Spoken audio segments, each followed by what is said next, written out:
예, 안녕하십니까. 유튜브에서 법인 컨설팅에 대해서 강의를 하고 있는 한사도라고 합니다.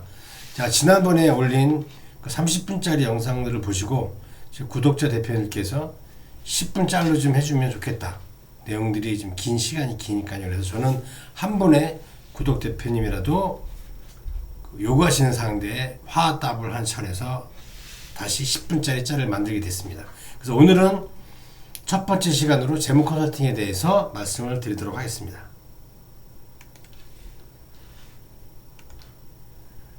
첫 번째 10분짤 넘버 1 재무 컨설팅. 법인 재무 관리란 무엇인가? 두 번째 법인 재무 관리의 준비 방법. 이렇게 해서 말씀을 드리도록 하겠습니다.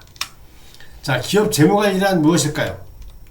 제가 많은 대표님들을 만나면 얘기들을 이제 하다 보면 이런 말씀들을 하십니다. 대표님 요즘 생각들이 뭐냐면 가업승계를 하겠다 하시는 분들이 있습니다. 이 한 10년 전에 제가 한 15, 6년 됐으니까 10년 전하고 지금하고 비교하면 10년 전에는 10분 중에 7, 8분이 가업승계 하겠다. 또 자녀들도 하겠다는 분들이 꽤 있었고 지금은 한 반 정도 상당히 많이 줄은 상태입니다. 여러 가지 요인들이 있어서 그렇지만 사실 좀 힘들죠. 요즘은 중소기업 하기가. 두 번째로는 뭐냐면 자산을 물려주겠다. 두 가지 방법이 있는 게 기업을 법인화해서 임대법인에서 자녀들을 지분을 넣어서 자녀가 임대소득을 발생시켜서 생활하는데 문제 없도록 하겠다는 분들도 있고요.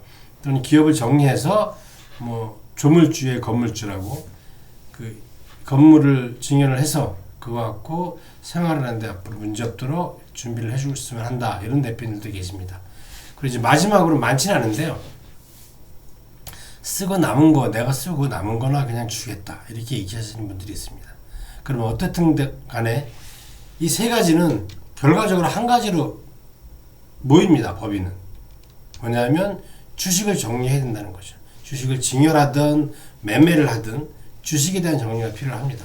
근데 주식 정리를 할 때 세금이 들어가죠. 세금 납부가 어떻게 되느냐에 따라서 자녀 자산의 규모가 틀려지겠죠. 대표님들이 세금이 많아서 적게 받는 거는 자식들 복이다.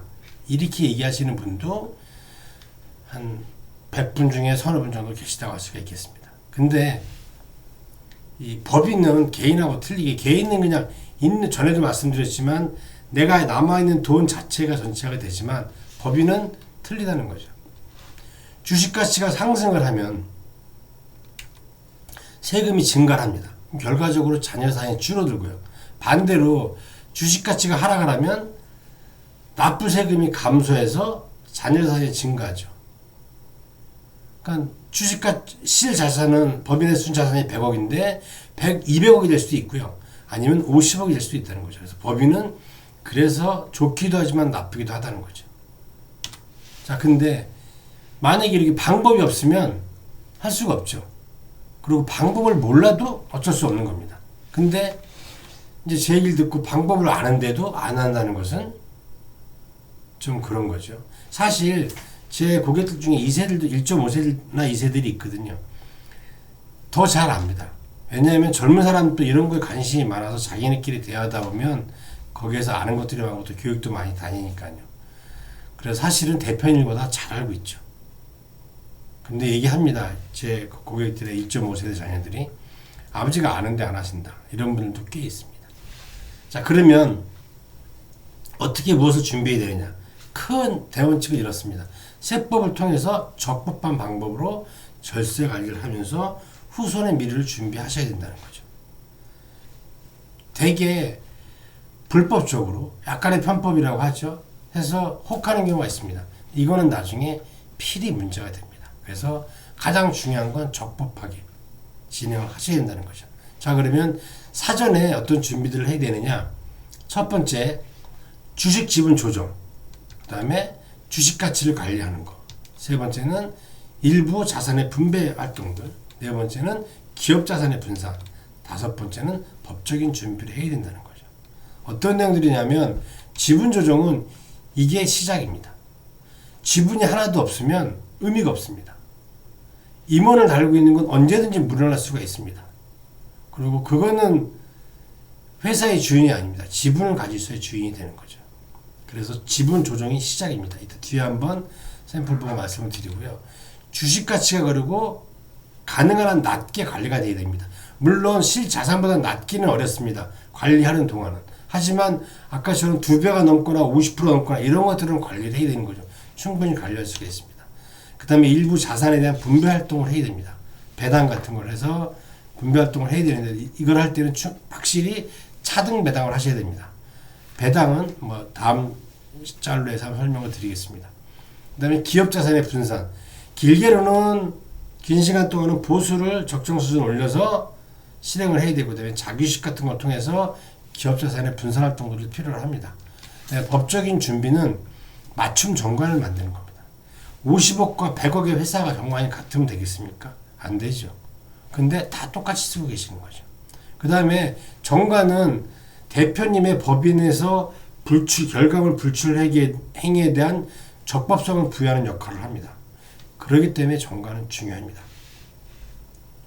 그래서 이런 사전 활동, 사전 준비 활동들을 하는데 이게 단시간에 되진 않고요. 1년, 뭐 3년, 길게는 5년까지도 갑니다. 회사 상황에 따라서. 긴 시간 동안 필요로 하기 때문에 준비를 하고 가셔야 되는데 여기서 한 가지 문제가 있습니다. 내가 10년 후, 5년 후, 1년 후, 한 달 후를 알 수가 없다는 거죠. 만약의 사태라는 건 언제 일어날지 모른다는 겁니다. 그래서 이 사전 준비를 시작할 때 같이 만약에 대한 준비를 해야 됩니다. 근데 보통 컨설팅 하는 사람들이 만약에 대한 준비를 모릅니다. 제가 하시는 말씀 잘 들어보시고요.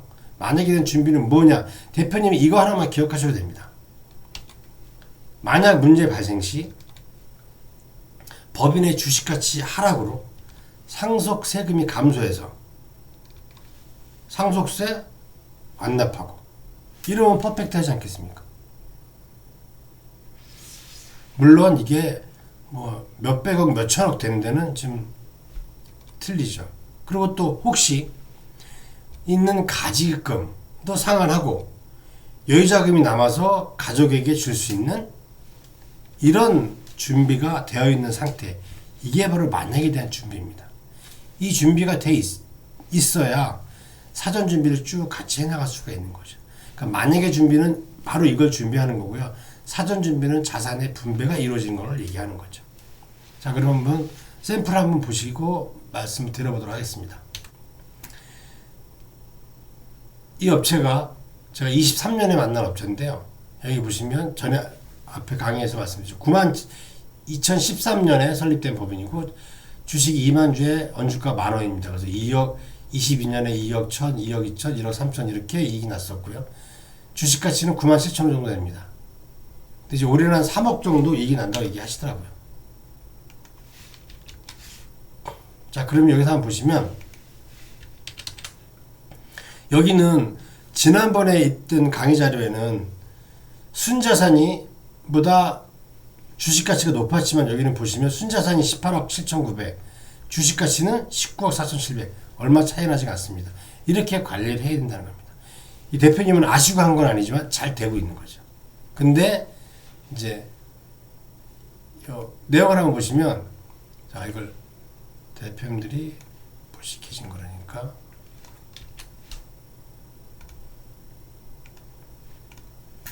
자, 조금 전에 그 업체인데요. 자, 예상 이익이 이제 만약에 상속이 발생을 하면 가결사를 하니까 1억 5천 정도 이익이 났고, 그 다음에 그 앞에 배당을 이익을 한 게 있고, 부동산 평가에서 4억 정도가 부동산 그 평가 이익이 들어갑니다. 그럼 퇴직금을 보시면 이 업체가 현재 정관으로 2억 4천입니다. 근데 제가 한 10억 정도, 10년 됐으니까 10억 정도를 해서 봤을 때, 자, 보시면 퇴직금이 2억 4천이죠. 그러면 그리고 가지입금이 2억 5천이 있습니다. 그때 어떻게 되느냐면 법인자산 상속세가 3억 800, 그 다음에 수령퇴직금이 2억 4천에서 세금 빼고 2억 400이 나옵니다. 그럼 부족금액이 나옵니다. 부족자금 3억 5천이 부족합니다. 사실 이분 회사 상태에서 3억 5천은 작은 돈이 아닙니다. 근데 제가 말씀드린 퇴직금을 10억으로 하면 어떻게 되느냐? 주식가치가 99,000원에서 84,000원으로 한 15,000원 정도가 줄어든다. 그럼 3억 정도가 줄어드는 거거든요. 근데 보시면 주식 가치는 좀 덜 줄어들죠. 어쨌든 내용을 보시면 법인자산 상속세가 2억 4,400이 나옵니다. 근데 수령퇴직금이 6억 5,800입니다. 세금 많이 내죠. 한 3억 5천 정도를 낸 거니까, 3억 5천을 낸 거니까 한 35% 세금 낸 거죠. 여기는 한 20%될 겁니다. 근데 중요한 건 이겁니다, 대표님들. 이렇게 돼 있는 상황은 부적자금이 발생해서 문제가 생기지만 여기는 여유자금이 생긴다는 거죠. 그래서 만약에 이렇게 될 수 있도록, 이 상황이 될 수 있도록 준비를 하셔야 된다는 거예요. 그래서 기업은 만약에 대한 준비를 일단 같이 시작을 하면서 사전 준비를 진행을 해나가야 된다는 거죠. 되게 보통은 만약에 대한 준비를 얘기하지 않습니다. 근데 저는 항상 말씀드리는 게 만약에 대한 준비가 중요하다고 말씀을 드리죠. 그래서 그럼 재무관리를 어떻게 준비해야 되느냐? 준비 방법은 이렇습니다. 재무적인 준비를 대표님이나 대표님 직원들이 할 수는 없습니다. 왜냐하면 세무와 법무적인 거를 합쳐서 섞어서 해야 되거든요. 그럴 수 있는 사람들이 많지 않죠. 두 번째는 그래서 컨설팅을 받으셔야 하는데 대표님이 하셔야 됩니다. 뭘 하셔야 되느냐? 선택을 하시는 겁니다. 올바른 선택. 내가 누군가한테 컨설팅을 맡겨야 되니까 맡길 사람을 선택하시는 거죠.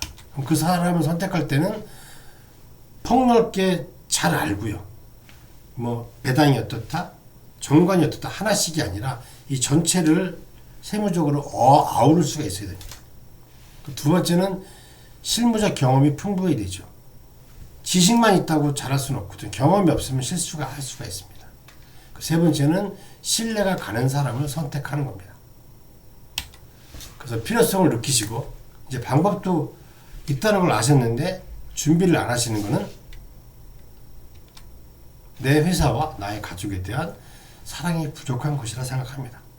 그래서 이 컨설팅에 대한 내용을 들으시고 한번 깊이 고민해 보시고요.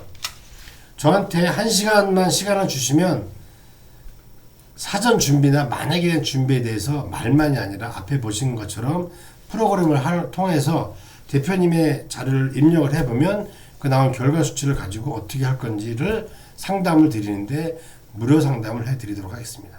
연락 주시면 대표님들한테 도움이 될 수 있는 시간이 될 수 있도록 최선을 다할 것을 약속드리면서 오늘 강의를 마치도록 하겠습니다. 감사합니다.